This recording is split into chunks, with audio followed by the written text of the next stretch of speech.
Okay. Hey Sammy, nice to meet you. How are you? So congrats on winning SMOB next year. Appreciate it. Thank you. And we just wanted to ask you a couple of questions about what you'll be doing and yeah. Yeah, all right. Sounds good. Go ahead, shoot. So for this year for SMOB, what were your main campaign focuses? Well, I had a total of 10. The essential focuses I identified were mainly things like mental health, student representation, promoting things like equity. I mean, they kind of changed as the campaign went on when I heard more about student concerns. So the things that kind of rise to the top were communication, mental health, equity. I know infrastructure definitely came up a lot. And communication, of course, I think that was a key thing that a lot of students really needed, because when you have better communication, you have more representation as well, because more students know about what opportunities they can do. So that was kind of the main thing. And then workload relief, of course, was a big one. So as for the STEM education aspect, what qualities do you bring to really help with underprivileged students in Montgomery County? Okay, and like underprivileged in relation to STEM programs? Is that what you're saying? Just underprivileged students who might not have access to STEM programs like that. Yeah, and so the biggest thing that I'm already kind of doing right now with my Small Advisory Council, which was one of my campaign promises, was to get students from underrepresented parts of the county into these councils. We have a number of directors. A lot of them are from schools like Blair, for example, is a big one. And so what I'm allowing students to do is, I'm not necessarily representing them, I'm giving them the tools to represent themselves. So through my Small Advisory Council, through doing things like bringing back the Small Monthly Minute, I want to have monthly wellness days where communication with students is done in the classroom in all schools.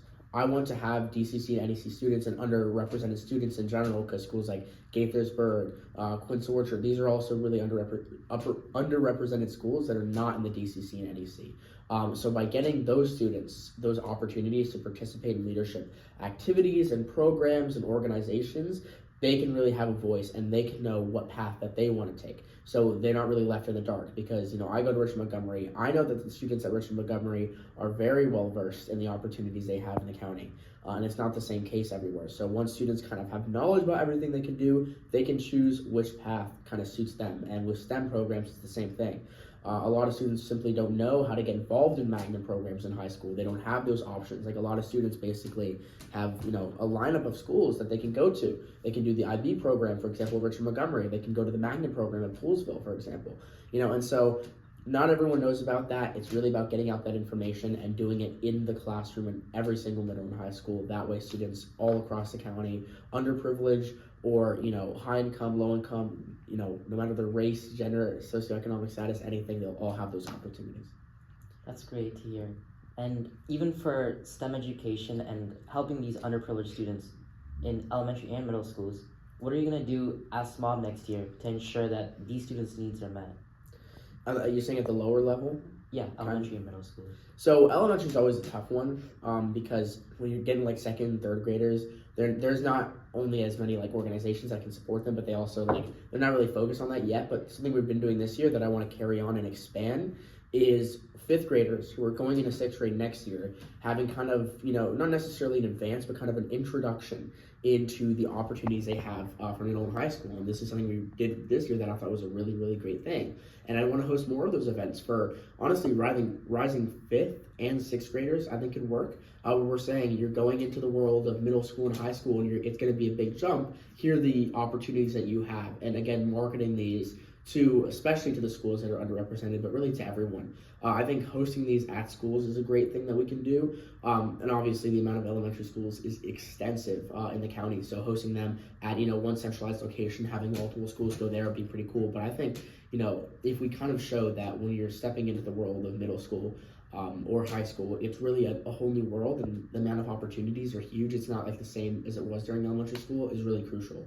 When it comes to the elementary level, it's really just having a representative and diverse curriculum, because these students really, they're absorbing a lot more information. When you go to middle or high school, you have more of your mind made up on a lot of issues. You have a lot more classes to focus on, but the elementary level, it's like those core values and concepts. So I think there's really about having a diverse curriculum that's setting up students for success. And then as they're transitioning to the end of elementary or the beginning of middle school, really the beginning of middle school, we can show them all the leadership opportunities they'll have. Yeah, so those obviously opportunities really are important to help advocate for the students. how do you feel that we should close the opportunity gap throughout Montgomery County? Yeah, and here's what I'll say about the opportunity gap. There's never truly a way to close it. This is something, and I know that's not exactly what you're applying in your question, but the thing with the opportunity gap is a big, problem with it is it doesn't just exist inside the school system. There are ways to mitigate it. A big one is by funding equitable organizations and just, funding equitably in general. So organizations like the Minority Scholars Program or Black Student Union, for example, these are programs that are supporting students oftentimes who are not represented in other programs in our school system and our curriculum and anything like that. And so by giving funding to these programs, you could use those to kind of uplift students. Just equitable funding in general for things like arts, athletics, and extracurriculars. A lot of schools are really falling behind, and even when you look at infrastructure at the most basic level, schools like Eastern Middle School, for example, they're falling apart. And really the plans to renovate them continually get pushed back, and funding is tight next year. I doubt we can really get a lot of renovations, but I'm going to aim for a solid date that cannot be pushed back for these schools to get renovated. And the key thing with that is if you're going to a school that was built in the 50s, I know Eastern has 4 lunches because the cafeteria was not made for the number of students today, you can't learn. And it's not fair that you have a building that's out of date and you're learning in that building while other students have new ones. I think that we need to really keep up, and especially the ones that are in those underprivileged communities, those are the ones we need to be focusing on, as well as, again, funding the programs in those schools. If you don't have the same access to athletic teams or art programs, and those are really your focuses, and those are really your interests, that's completely unfair because you're not getting the same exposure or knowledge or training of your abilities in high school as other students, and that's going to affect your performance going into college or even what colleges you're able to get into. So it's really about looking where we're spending money, and it's looking about, again, informing students, I think is one of the biggest ways we can do that. Just, through informing students, that's probably the biggest way that you can get them involved. And once you get them involved, they're going to bring more attention and more focus on their community's issues. And I think that's what we're seeing a lot in MCR. I think MCR could do a little bit better on which schools you're pulling from. Richard Montgomery continues to be overrepresented, and I think there's a few bills that we can get through that may help that. I know something I'm looking at too is creating a president's council with all the SJ presidents in the county, and they're going to meet on a monthly basis to discuss issues, activities, fundraisers, best practices, and all that. And they're going to meet every month. This is something we had last year, and I worked with some of the other presidents, and we're going to push for this next year, and that's going to have every school equally represented, and those issues are going to be focused on. So I'm super excited to see that as well. So it's really those issues about, again, communication, representation, and funding. I think those are the key things to really closing the opportunity gap. Okay. Next year as SMOB, would you be more inclined to support organizations like MoCo Innovation that spend time in STEM educational opportunities, or would you be more interested in other situations such as mental health? I think I don't have to do one or the other, because I can focus on improving, whether it be funding or just general knowledge about programs in general. If we're going to host events, right, and I'm going to host events through my Small Advisory Council that are going to be informative. I'm going to include, all these organizations on them, not just the ones that are about advocacy or leadership or anything. I'm going to include the STEM programs as well, because students who may be more focused on STEM, that's a great thing. There's a lot of, great careers in that, great career opportunities in STEM, and, great programs that are in various colleges across U.S. for STEM programs. So 100%, I try and focus on them equitably. I wouldn't pick one or the other. I wouldn't say, oh, it's all about MCR or join my SAC or come to SAC meetings, forget about STEM. It'd really be a balance between both of them. And I think leadership and STEM organizations and programs are equally as valuable for students. So, going off of Arvin, how do you plan on continuing his work throughout your term? Yeah, so Arvin actually has opened a lot of doors, and I talk about communication a lot. Something he's done is he's recently had conversations on how to centralize communication within MCPS. So a lot of students now are kind of having surveys, polls, newsletters, all this coming at them from a number of different sources, and of course, no one's going to stay on top of everything. If 10 different people are telling them about 10 different things going on, how is a student expected to do that? And so it's really about centralizing it. So my goal for next year is the entire goal that I have that I'm shooting for, monthly wellness days, which are days, I talked about this during my campaign, teachers, okay, yeah, just give us a minute, where teachers can't assign new work on that day, but what they can do, they can still teach and everything, but that day would be dedicated to studying, focusing, catching up, and communicating ideas, polls, surveys to students, asking them, here's what something MCPS is doing right now. What are your thoughts? That's going to centralize it. That's going to be a calendar sent out before school starts. Teachers can work with it. And my idea is that students are going to know this is the date where my teachers in my classes are going to let me know all the information that's happening. And it's not going to be like, oh, I don't know when to check my email, or I'm signing up for 10 different things, or there's this random thing on this random date. There's advisory, which takes place all different times at all these schools. It's all jumbled. And Arvin has said, I want to centralize it this year, and I'm going to continue that next year.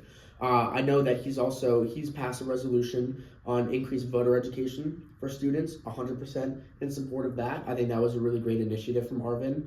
I would say another thing that, this may not necessarily be him, but the board in general are reevaluating the homework policy. They decided that recently, and I think that that's something I definitely want to look into next year, kind of seeing how we can make homework less of a strict requirement for students and more of something that students can use and utilize if they feel they need it. Because for some students, they don't really need that, and it's kind of a burden on them, especially because studies show for high school students that from about 90 minutes to 2.5 hours after that, homework basically becomes completely counterproductive. And they're even saying up to the 2.5 hour level, it's still kind of a little shaky. So there really should not be more than 10-20 minutes of homework per class. And so that's a really important thing that studies have shown. And so that's another one. And then finally, he was just talking about this recently, financial literacy. So I'm a big supporter of getting a requirement for all students to be financially literate. And his proposal that was unique is they were considering a semester course that all students would be required to take. But then they were worried about the equity issues, the fact that no one wants a required semester course because you're going to have to put another semester course with it that you may not want to take. So it kind of becomes a problem for students. So he was saying we can have the requirement, but you can fulfill it a number of ways, like an online module, which would be actually inclusive and would genuinely teach students and not be one of those things you could just kind of write anything you want on. They were thinking a service project, all those kinds of things. So I want to continue that, and next year they're going to vote on it again, and I'm definitely going to get some sort of recommendation. I'm a huge advocate for that. Students need to go into college, need to go in their careers, knowing how to budget, how to do taxes, how to invest, how to pay mortgages, all this kind of stuff. So that's kind of some work that Arvin's done that I want to continue next year. Okay, thank you, Sammy, so much for Yeah. this interview. Yeah. And I hope your term goes well. Appreciate and it. I hope SMOB and everything around it is gonna go great next year. Definitely looking forward to it. I think a lot of big things are going to happen. Okay.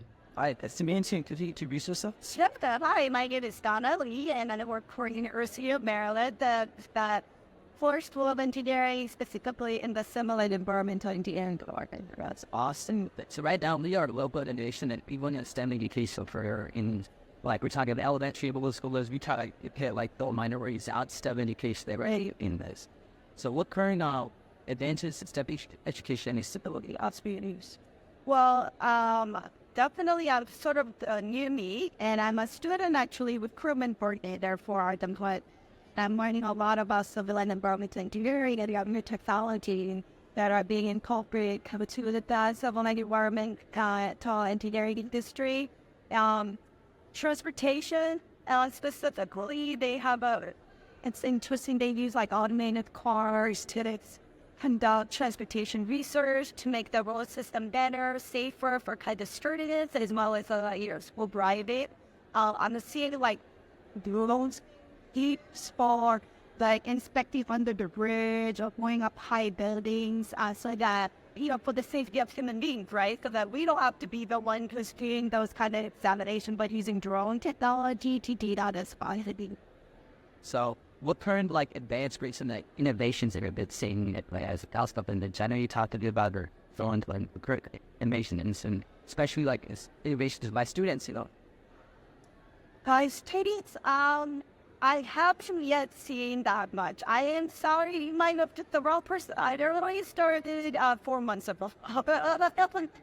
So learning. Thank you so much. New like that. An awesome pitch.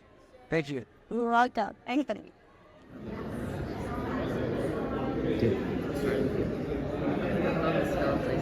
Nice to meet you as well. So you are the organizer for the Summer Ride. Can you tell us what you were a part of and essentially what you did as for that? Yeah, so this summer we had Summer Rise interns, and they helped us organize some of our programming and actually worked hands-on with our kids in our camp this summer. I I've worked with Summer Rise 3 summers in a row this year, after this year. So it's been a great experience. This year I really enjoyed our interns. They were so helpful. They got to plan out a graduation and actually see it come to fruition and come to the event. And a lot of council members came out, so they really enjoyed getting to put that together and seeing their work come to the fruits of their labor, basically. So, how do you think Summer Rise, like especially, it's really targeted to students, right? So how do you think it really helped them to maybe propel them?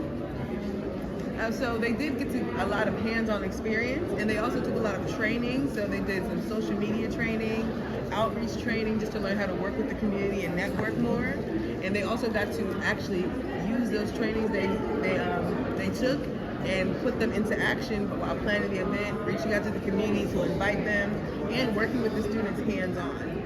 So I think that they'll be able to take all that learning and all those skills back into their life and use them for another job. That's really great. So, I mean, Summer Rise really is open to the people that really take advantage of the opportunity. How should Summer Rise really help the kids that maybe not know about the opportunity? And how do you make sure that those kids actually get access to that? So the ones who are not in Summer Rise? Yeah. Well, through our programming, we've reached out to youth. So we are a youth program as well. So we offer leadership and public speaking skills to all youth in Montgomery and PG County. And actually nationwide, since we're virtual right now, we've been working with California students as well. So we offer public speaking, leadership skills, and college preparedness through our programming.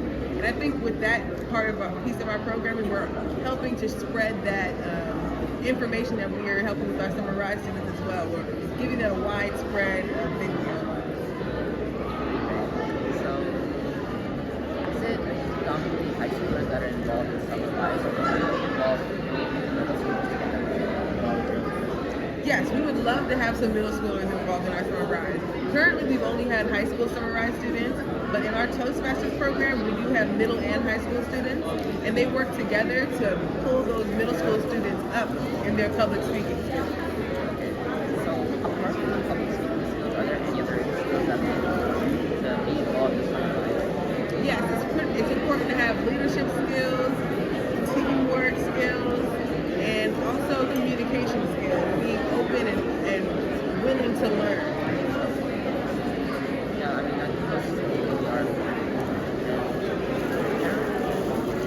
People that are more up and county or down county, Montgomery County, or overall Montgomery County, which part really is the one that performs the best? I guess this summer we had mainly Upper County, and everybody performed great this summer. I think only one summer with Summer Rise, I had one student who didn't come in, and I think they were from England. Yeah, maybe it's that people that are watching. It's about how do you get involved in Summer Rise, how do you get I think that any students watching Summer Rise is a great opportunity. You'll get that internship and that experience, and also a chance to continue with that company, because all of our interns will be coming back during the school year. And for other hosts, they should definitely get involved in Summer Rise. It's a great experience for the hosts, for the students, and you get that youth input. So it's like you can boost your company up, getting that younger viewpoint of things that you might not have. That's really great. Thank you so much. Thank you guys. So I was here. Anyone tell us a bit what you're saying? So my name is Mike Robinson. I work at the University of Maryland in the AT Sparks Field Engineering. We had a part-time basis scholarship programs office. I coordinate the portfolio of scholarships that the Cardinal Foundation has been awards. Some income question and entries overseas to the university that is school of engineering. So I assume that we see like the other show like STEM IT, but I feel the time on this for this salon. What would you say are like think about the pairs? I just simply lost for whatever our and STEM excuse. Like I didn't need it. Rather than most like non-below office over these. You get what it is. Notice the changes that are seen is I'm of that. So I think in the word of STEM, we what's called global, when most notable changes have been an increase in network by workers, by the way, and that we color and women and other underrepresented populations finding their way into science, technology, engineering, and math, and how so we've seen and tremendous increase. There's still some work to do, but we're starting to see tremendous increase in those numbers. And then curriculums are changing in the high school settings to better prepare the students for STEM institutions. So the global finding is increased schools are offering more challenge of managers, more different science, which is more students are signing up all these classes. Well, so we're talking about the AP calculus, the physics classes, math. Those are being offered in a larger number of schools. Now there's an introduction of, I believe there's an AP class that students are taking for what so you can and there's another curriculum into the high school setting. I had creates more exposure, which creates more opportunities for students to see those once they get to college or so. I think the high school is in the bucket out really taking forward the change, and you can see it on the other side when the students are really putting forth the effort to taking these classes, and they're doing it well. Yeah, on the view. There are some misconceptions to this on the starting and getting up. It was wow. I would say that the most common one is that it's a far. STEM education doesn't have to be gone. It's long. We have to give up at the time and the effort so that what you might think is hard it becomes a little more manageable. Not easy, but a little bit more manageable. And then it's taking advantage of resources because not every student is allowed. When you see a math and people of it, computer science, code, it doesn't always click. It can take some time and some effort to actually see the end result. But I think the challenge is getting over having young people feel like it's too hard. It's not the way, because you never know unless you take that math class that we've been wanting to wait to actually know. Oh, well, math can be, or this opening class can be, or this science class wasn't as bad as I thought it was going to be. And then I think in the high schools now, teachers are actually making it so that things are a lot interactive. So it's not just someone standing at the board teach you with a theory or teach you about it, and with a word and let's do these math problems together so that we can all better understand. Let's do this coding problem together so that we can all see how this actually works. So I think when teachers create that environment where and some more interactive, I get that. And you get a better student, you get better student involvement, and you get that student to kind of move away from being fearful of the math or the stuff. We're not going to be successful at everything that they do, but we still have to try, and it's just getting your people to try. Or is it like thank you so much. Here, you're welcome. Hello, Miss Academy. Nice to meet you. Nice to meet you as well. So we just want to talk about STEM and how it can impact your community. So I just wanted to talk to you. Do you know how impactful that universities can be on STEM communities? Absolutely. Universities are where people learn. Universities are where people develop their skills and their talents, right? Universities are also places of innovation. So I'm with the universities at Shady Grove. We're one campus where 9 different universities come together. We have a beautiful new facility called BSC is what we call it. And this beautiful building has biology and all the STEM pieces in it. So you've got 9 university partners and all the students and those partners coming together to learn engineering, to solve problems, to do biocomputational engineering, you name it, to build embedded systems. So it's a place where you can innovate, where you can learn, where you can solve problems together. Universities' learning spaces are critical to that process. Okay, that's really great. So as a nonprofit, we're really going to underprivileged elementary and middle schools and teaching STEM. How do you think we should develop our curriculum to really suit those communities? That's fantastic. First of all, congratulations on doing that work, and thank you for doing that work. It's so important.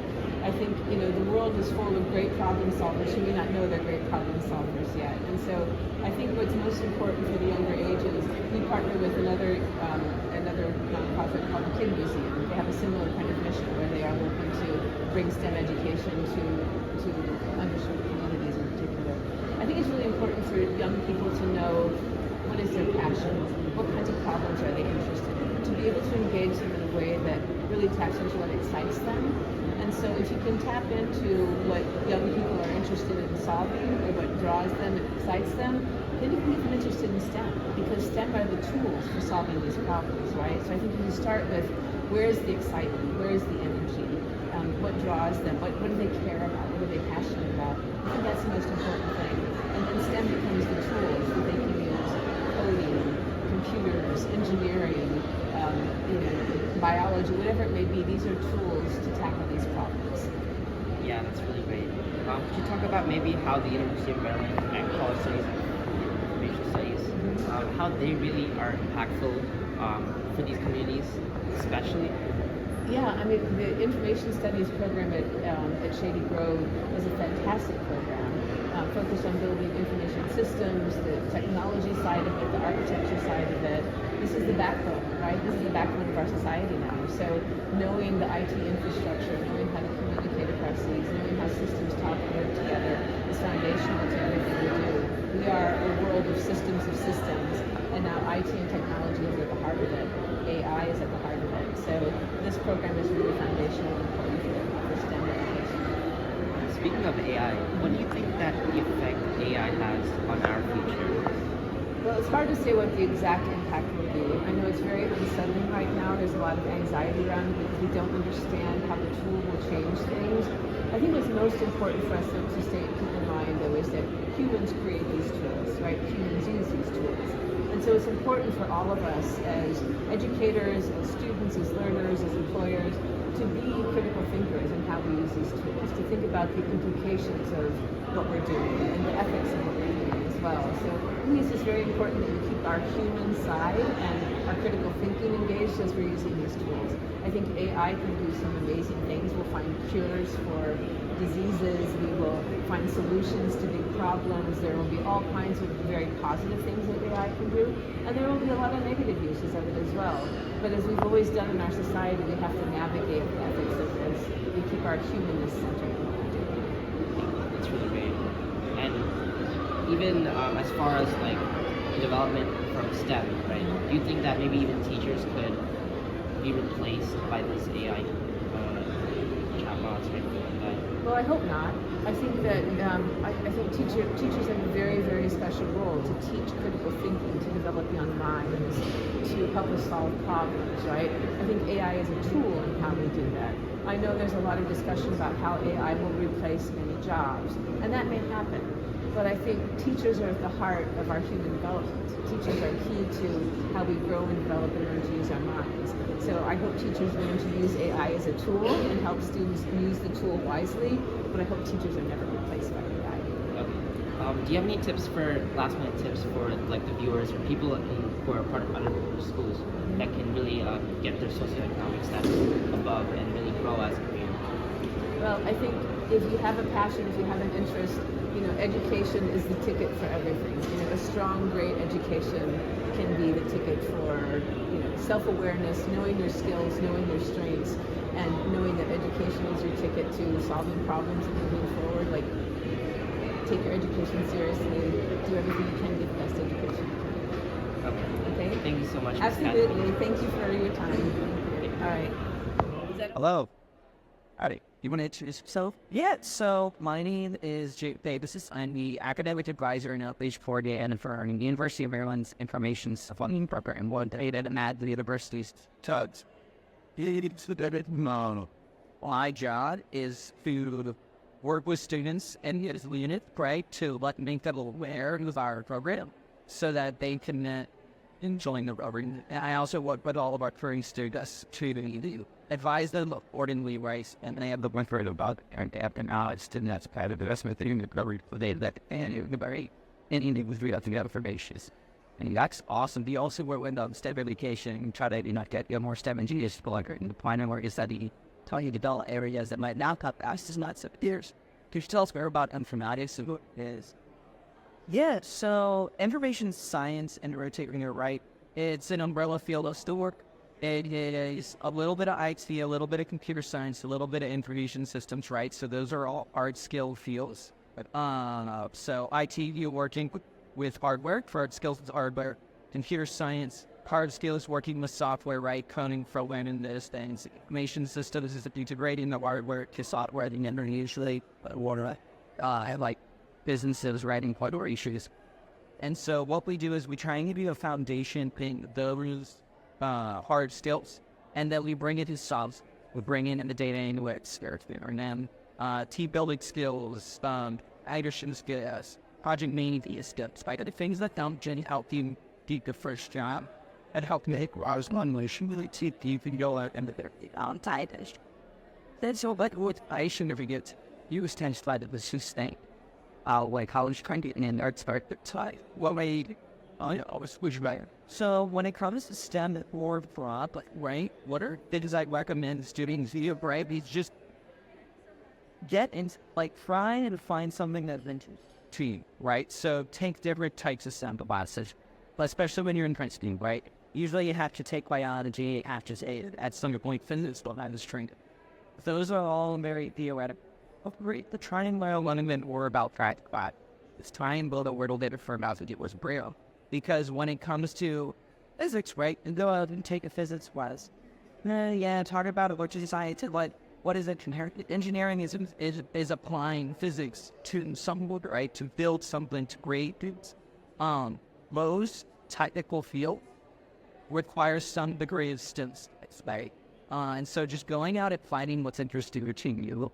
Listen to podcasts, right? And I listen to podcasts at the time, and I listen to really like STEM can be made in. There's a lot of sort about engineers and just trying to like seek out that little need that you STEM face. It is right. So what current one could be receiving for the STEM education as of 7 years? So I think that outreach, right? A lot of it is outreach. A lot of it is trying to make STEM fun, right? Because when it's just a boring sitting in a classroom, you're getting lectured at, you're not doing anything on it. If that's not its, it needs to be lead in one sense.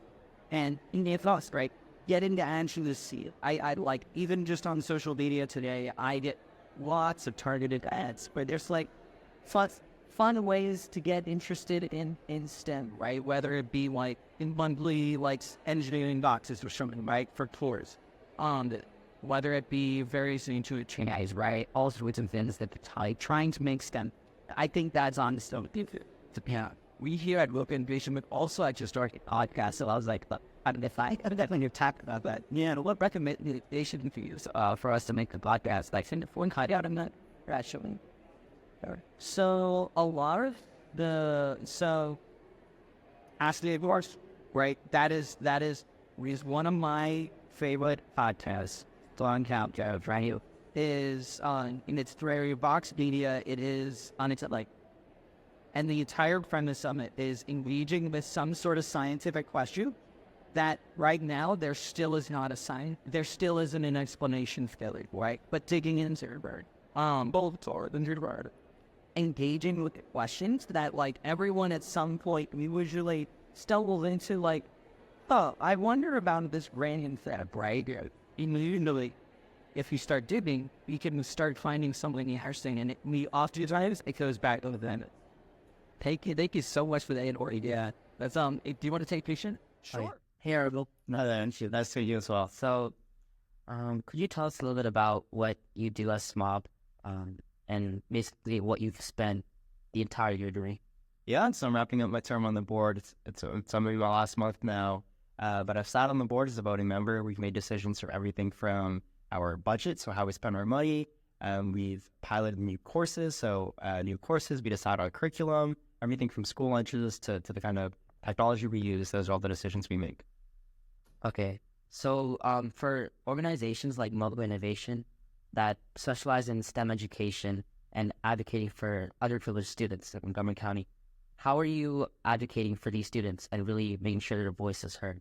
Yeah, so as we continue to move where education becomes so intrinsically linked to technology, Chromebooks being the example, can't even think of a class where we're not using our Chromebooks now. As they continue to be super linked, that's obviously a concern around equity, making sure everyone has access. So in Montgomery County, what we've been doing for a while now actually is making sure everyone has a Chromebook, whether that be the cart model. So if you remember in like elementary school, maybe we had that Chromebook cart in class. Everyone would take one for the day. So that's the model, especially at elementary schools, and then middle schools, high schools, secondary schools. They often just have one that they can take home, use for homework, things like that. In elementary schools, what we're starting to see a lot more of is that kind of model where students will take a Chromebook home for assignments, and then just generally access to things like internet is also really important. So the school system right now does a lot of loaning out routers, or even plans to eventually purchase the internet routers to provide access across the board for all students. That becomes so increasingly important. Yeah, so I think you already talked about it a little bit about with the Chromebooks and how that's really helping the students. But apart from that, how do you plan on closing the achievement gap with students all across Carolina? Yeah, and really when we talk about public education and making progress at its core, that's what we're talking about. Closing the achievement gaps, taking down barriers that exist for underprivileged and underserved students across the board and across the county. So right now the county is undergoing a lot of steps around this area.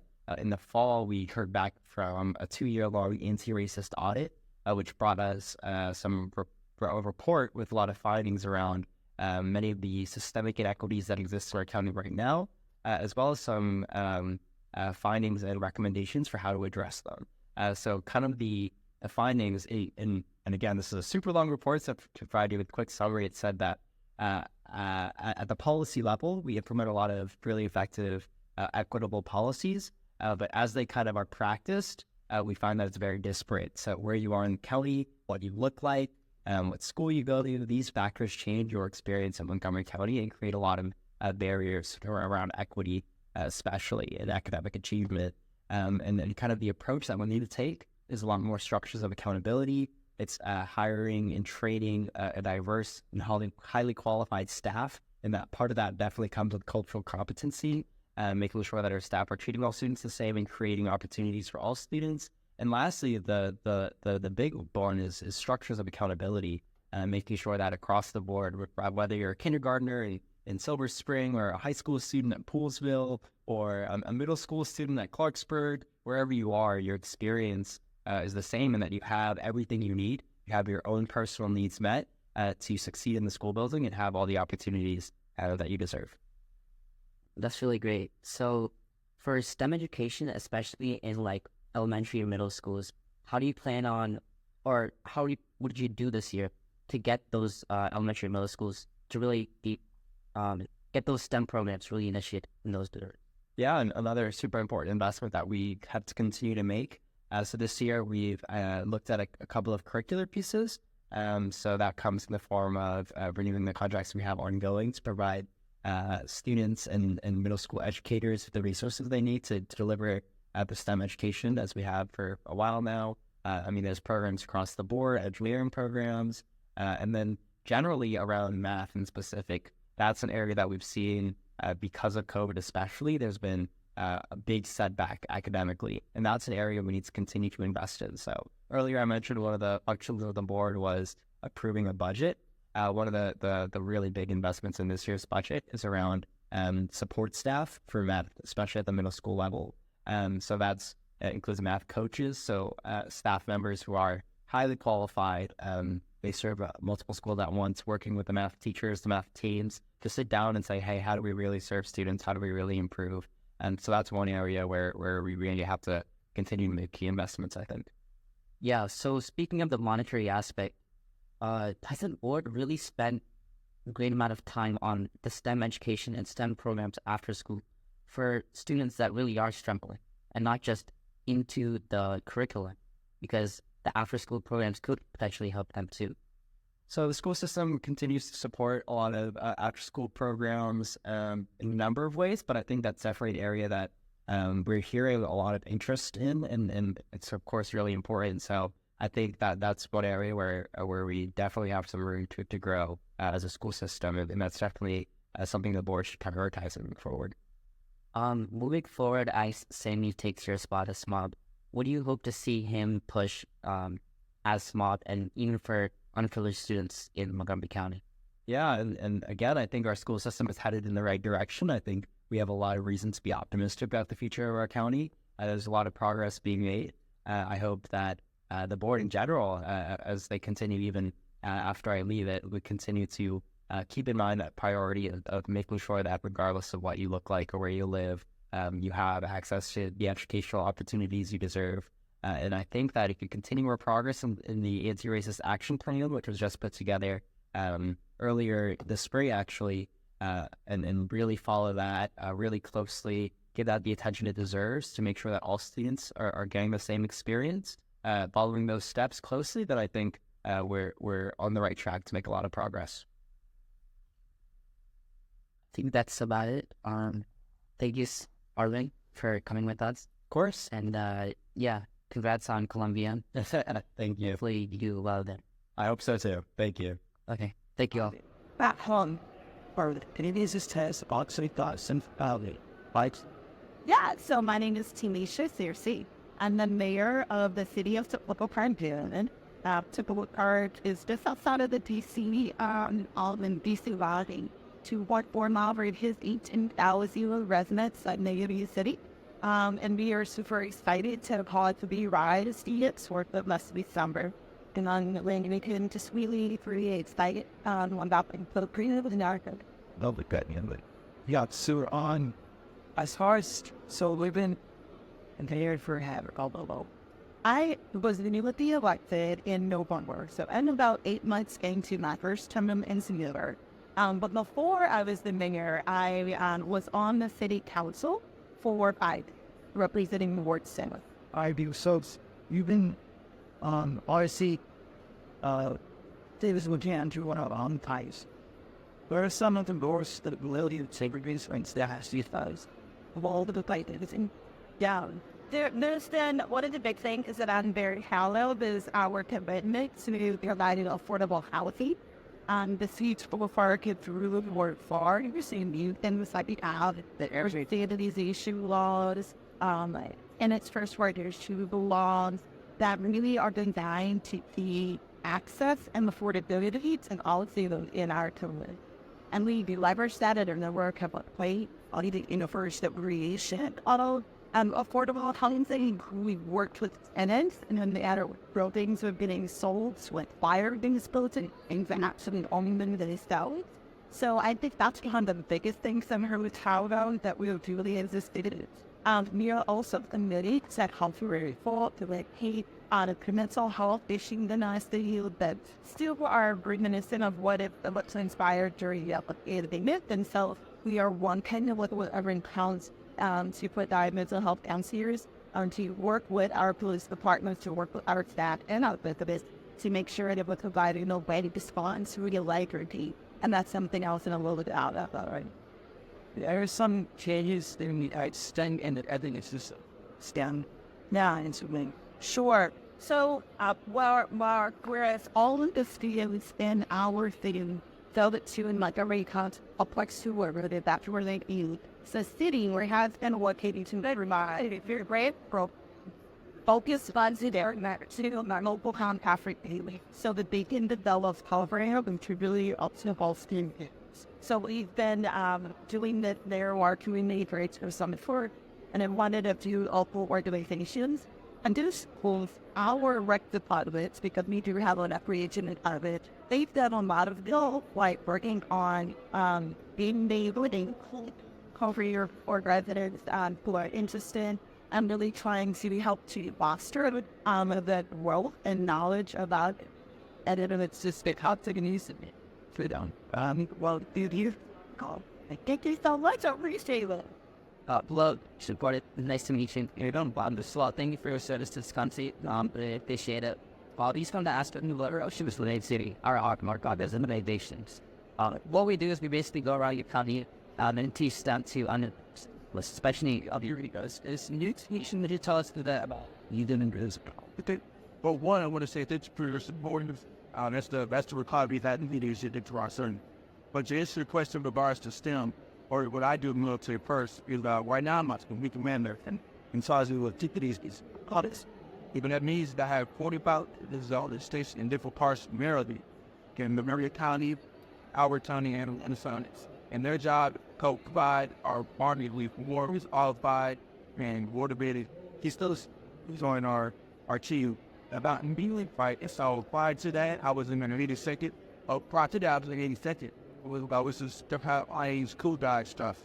So a lot of us that comes to recruiting, it's an assignment for us to come to your assignment when we come out and those appreciate our board. You know, there's your question. That too. I do want so are we there all the underprivileged students how do you think we should be support them at the police schools to pay maybe get them into the military? We get them into these jobs that you help them to actually make. Yeah, so that's a great question. I think the easiest way to answer that is a lot of the underprivileged speeds are not offered the same information or the same type of support that some of the bullet schools have.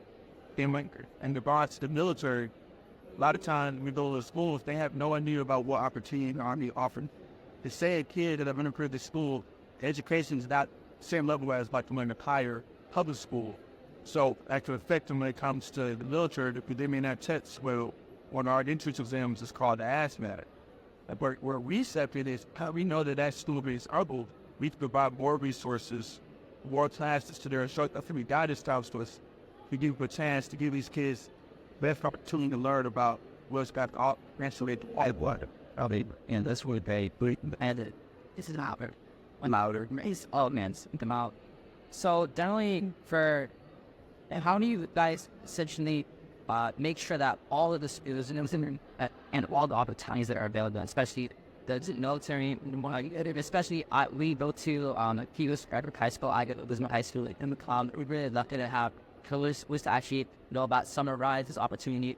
How do you think that is there anything we should do for the wonderful schools to get the research from there? Is the undercover schools or are sort of like other solutions that they can implement?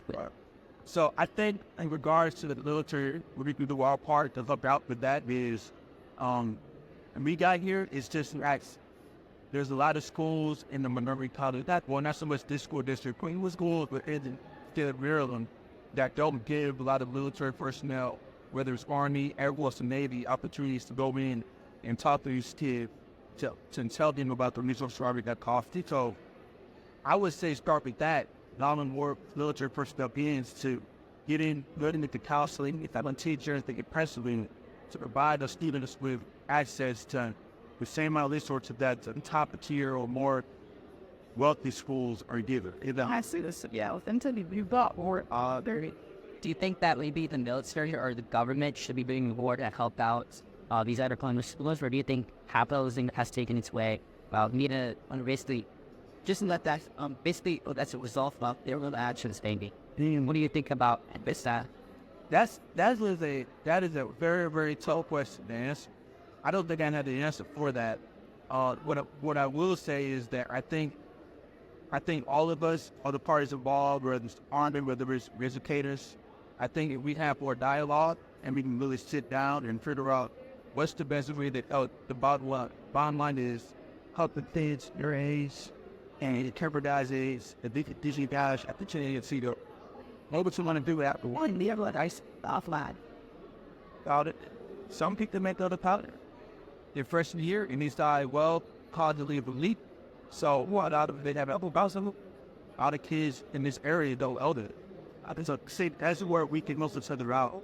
I mean that's like not a direct answer to your question, but it's the best answer that I can do if to kind of go to that out there. Before we close out, do you have anything you'd like to say about the military or how we should be helping it? So the thing I would say is this: as a recruiter, it's an opportunity for our jobs to teach young adults, not just high schoolers, but college kids, even sometimes older adults from 30 to 35, about the opportunity the Army has to offer. In the DMV area, this information is not getting out, and there's a lot of people that are missing out where opportunities to better themselves when you're career food. And so, look, I think where we want to start is that us, students in this area, that's our job to help yourself, and get you to where you're going to go to accomplish your goals. Thank you so much for that, and I'm thanking you so much. Problem. Thank you. Thank you.